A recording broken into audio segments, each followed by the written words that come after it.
Hello and welcome back to Spa Business Mastery, dear spa owners. My name is Kirsten Foss and I am here to help you and support you with your spa business and a lot of the struggles that happen as a spa business owner.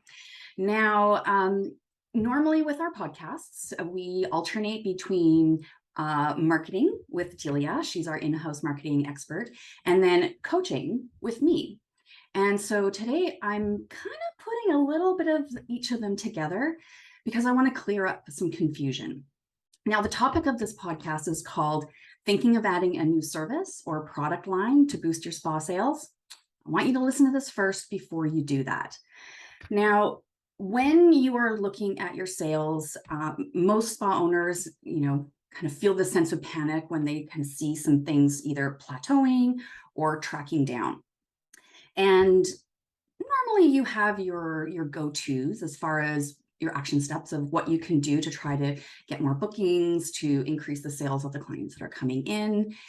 Now, if those things aren't working, so maybe you're upping your social media posts, maybe you're sending out an extra email or starting some email marketing.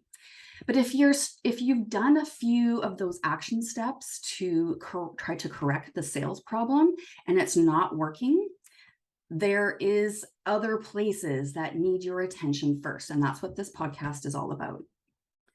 Now, one of the first things that I notice spa owners do when sales are down or plateauing is that they think about adding on a new service, bringing on new equipment, getting new training, possibly bringing on a new product line.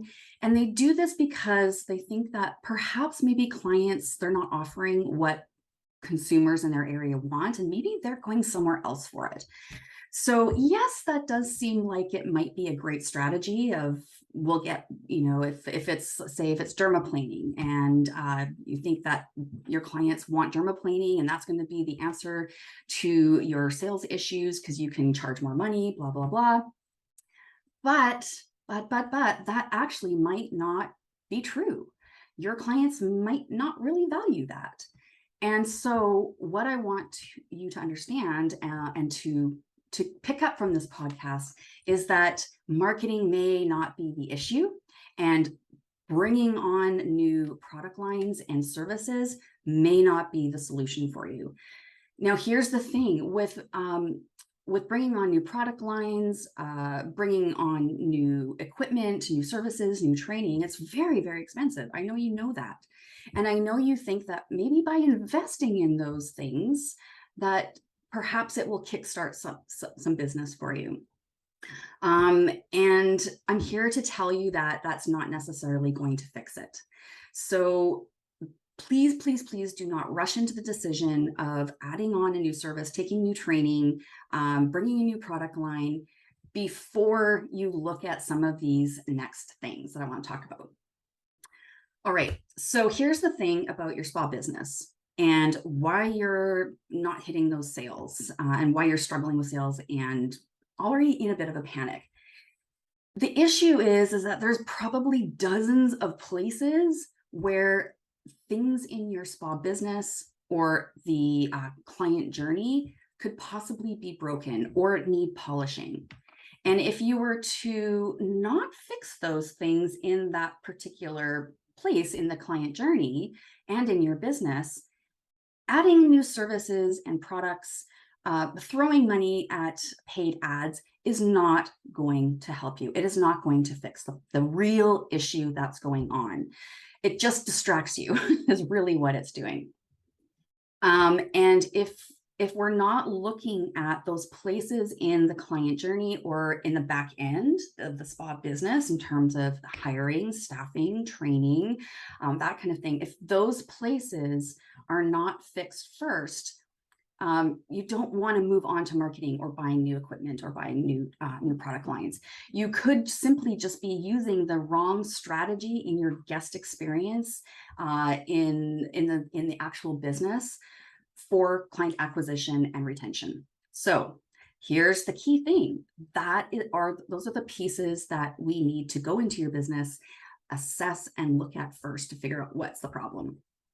So the main piece of that little nugget of information is that we have to clean up our business before we ramp up our business. Otherwise, if you're not cleaning up what's broken, you're just throwing money away at marketing, and you're throwing money away at all of that training and or the product line. It's very expensive. All right, so let's talk about my 3 steps for what I want you to do. So these are 3 action steps that you can just carve out some time on your admin days to take maybe a little deeper dive and see what's possibly going on with your spa business.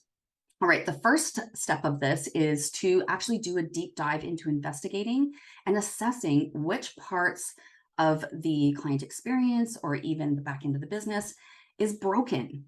And there may be multiple places in that process, in those processes that could be broken. But don't feel bad, that's okay.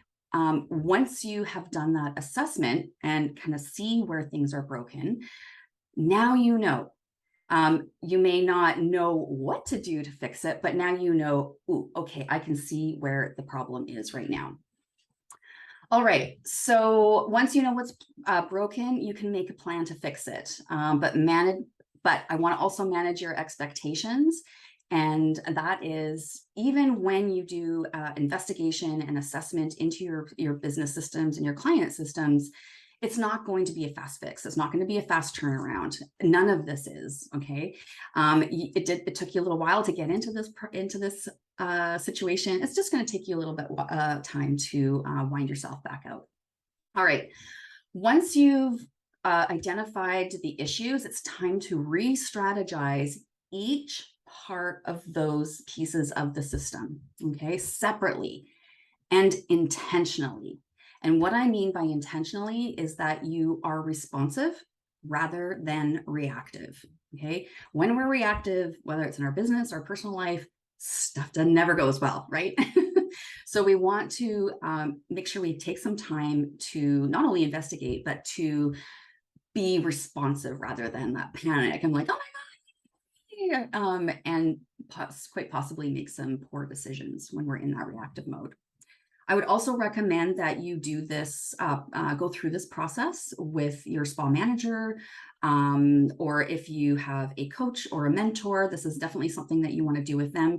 You need another set of eyes on the business to see things that you can't, because you're in it. You're in it so close, it's very difficult sometimes for you to be objective about it.